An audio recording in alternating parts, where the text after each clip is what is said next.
Ladies and gentlemen, what can you do? If you are fired or RIFed as a federal employee, can you simply just apply for retirement? Do you have to just walk away and leave all your benefits behind? What happens? What can you do? That's what we're going to dive into today. Now, if you're new to the channel, so good to have you. My name is Dallin Hodds. I'm a financial planner who serves feds every day, and I love it. So let's talk about what the options are that you have. Basically, if you get RIFed or fired, and at the end of the day, it really is the same difference benefit-wise for the most part, whether you get RIFed or fired, okay? So here's the deal. If you are fully eligible for retirement, you can always just retire. Even if you are RIFed or fired, you can just retire if you're fully eligible. Now, let me talk you through what that means. If you've hit your minimum retirement age and you have at least 30 years of service, now minimum retirement age is normally around age 57. So if you're about 57 and you got 30 years of federal service, you can just retire. Or age 60 with 20 years, you can just retire. Or 62 in 5 years, again, you can retire. If you hit any one of these, you simply just retire. Even if you're RIFed, you just file for retirement. You get all the same retirement benefits that you would have had you just retired on your own accord, if you're already eligible for retirement. Now, if you've hit MRA plus 10, so if you've hit at least 57, but you don't have the full 30 years, so let's say you're 58 with 19 years of service. You're not fully eligible for a full retirement, but you are eligible for what they call an MRA plus 10 retirement. I've got a whole video on this. There's some details you want to know if you are going out on this, so keep that in mind. But again, you can just file for retirement if this is the type of retirement that you qualify for. You just retire. You simply just retire. Okay? So again, if you're eligible for any types of those retirements that I just mentioned, you can just file for retirement and you're good to go. But what if you're not? Let's say you're 50 years old and you've got 15 years of service. You're not eligible for any of those types of retirement that I was just speaking about. None of them. The type of retirement that you'd be eligible for is called a deferred retirement. Now, if you want all the details on deferred, I've got whole videos on that. Check those out. But this is the long story short. As the name suggests, you leave now at age 50 with 15 years, but your pension doesn't start till later. It's deferred. In this case, you can start at 62 without any penalties.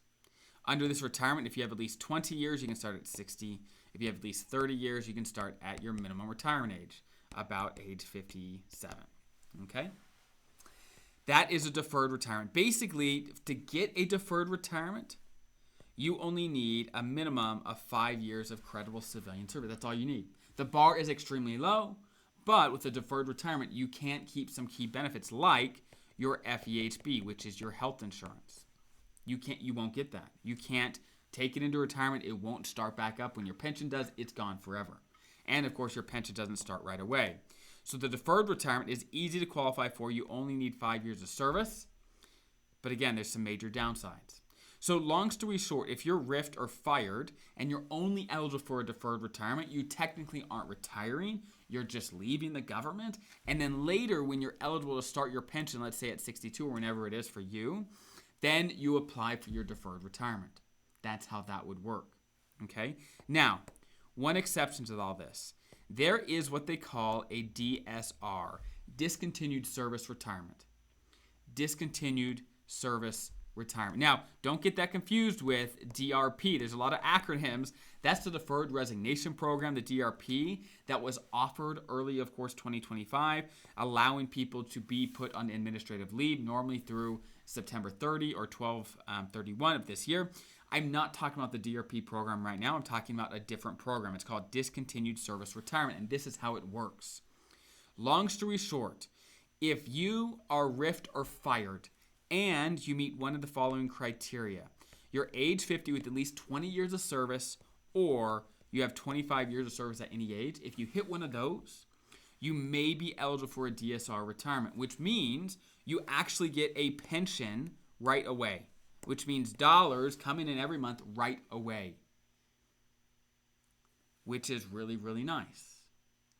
And you would be eligible to keep your health insurance right away, which is fantastic. which is fantastic. Now, there's a couple key requirements to get a DSR. Number one, a DSR only happens if you are involuntarily let go, right, with a RIF or being fired. And you've got to be, of course, eligible with 50 years, age 50 with 20 years or 25 years at any age.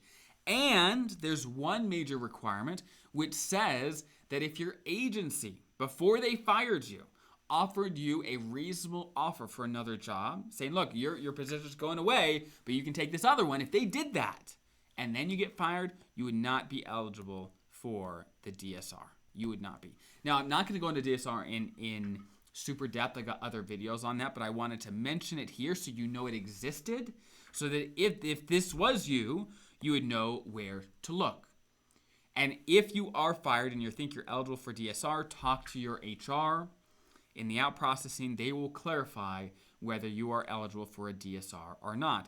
And let me share an example of when DSR may be a lifesaver. For example, let's say you are 54 years old and you've got 30 years of service.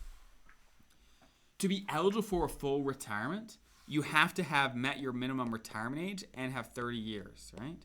Or age 60 with 20 years, or 62 and 5. If you're 54 and 30, you've got the year requirement, but you haven't got the age requirement yet. You're not 57. You're not at your minimum retirement age. So if you got fired right here, you're not eligible for any major type of retirement. The only type of retirement you'd be eligible for is a deferred retirement, which again is something, but you lose your health insurance for good, and your pension doesn't start till later. But assuming you're eligible for a DSR, again, a discontinued service retirement, that will allow this type of person to leave right away, get a pension right away, keep the health insurance, all those things, which is really, really fantastic. So those are the things, the different scenarios that could happen if you get RIFed or fired. Number one, you're fully eligible for a full retirement already. Number two, you're eligible for a DSR potentially. Number three, you're not eligible for any of those, and you just take a deferred retirement. So I hope that's helpful. Again, I've got whole videos. If you want to say, hey, I want to know more about deferred retirement, I want to know more about DSR, I've got whole videos on what all those are about, so you can definitely check those out. And if you're looking for help in your own situation and look at your numbers, make sure you're on track for retirement, make sure your TSP is maximized. We help our clients with that all the time. Check out our website, bunch of things in the description below. But I hope that's helpful. Good luck with all this. It's a crazy time being a Fed, so we're here for you. We try to do the best we can every single week to get you the information you need to be successful as a retiring Fed. Talk soon. I'll see you guys in the next video.